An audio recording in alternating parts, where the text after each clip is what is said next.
Some people say that the coolest part about performing renovations on old buildings is getting to discover the history behind the walls. And sometimes that means finding hidden objects inside those walls as well.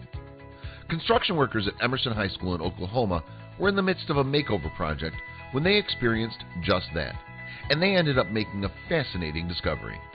While they were switching out the school's old chalkboards and replacing them with new whiteboards, they were shocked to find something incredible underneath. You might say that they got a real history lesson.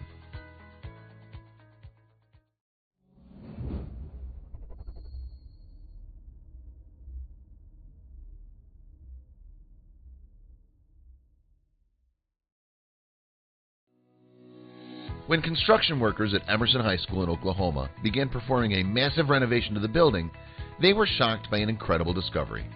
Hiding behind the chalkboards that they'd been planning to replace was an amazing find. Underneath those chalkboards, the workers found another set of chalkboards that dated all the way back to 1917. Somewhat surprisingly, they appeared to have been left untouched for nearly the entirety of the century, with perfect chalk markings and all. As it turned out, while performing similar renovations all those decades ago, the construction crew had simply fastened new chalkboards over the old ones. While this was certainly a strange method of improvement, it did, however, make for quite the interesting time capsule. The coolest part was that the old chalkboards featured all sorts of drawings and notes from the teachers and students who attended the school so long ago. Some of them were exquisitely preserved that it seemed like they could have been drawn that same day. Now, people feel fortunate for seeing these chalkboards unearthed for the first time. Cynthia Comer, an English teacher who currently teaches at the high school, told the Oklahoman that seeing the chalkboards was like going into a looking glass into the past. The more chalkboards that the construction crew removed from the walls, the more amazing glimpses of the past they were given.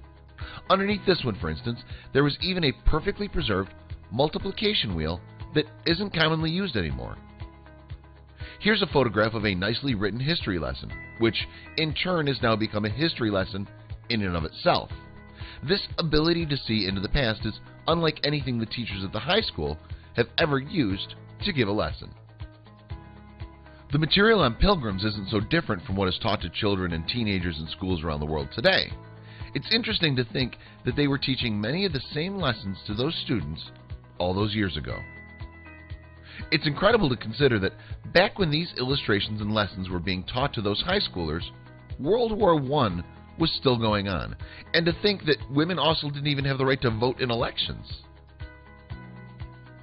The children were also taught cursive skills that most kids in schools are not taught today. Nowadays, teachers are recognizing that this form of writing is a dying trend, though 100 years ago, it was thought to be necessary. Take a look at this example. It reads, "I give my head, my heart, and my life to my God and one nation, indivisible, with justice for all." Local historians are fully realizing the importance of the discovery of these chalkboards. The state of Oklahoma now plans to preserve this thrilling discovery for future generations to come. The history teachers must be thrilled. If you think that these chalkboards from 1917 are amazing, you have to see these recently unearthed middle school tests from a few years earlier in 1912. It gives a glimpse into how difficult school was back then.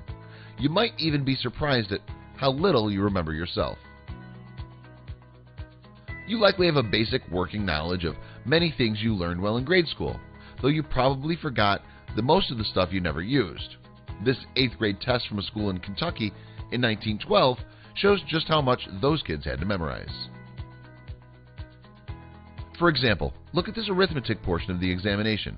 Math can definitely be one of the trickier subjects in school, and this test only makes it look even more difficult. Also, how oddly specific are these questions? If you thought the arithmetic portion of the 8th grade test was no laughing matter, take a look at the grammar portion. Number 6 looks like the most difficult to answer correctly, but there are even tougher questions on the rest of the test. That's the most fascinating thing. While the topics and teaching methods have changed somewhat, education from a century ago seems like it was more similar today than you might have guessed.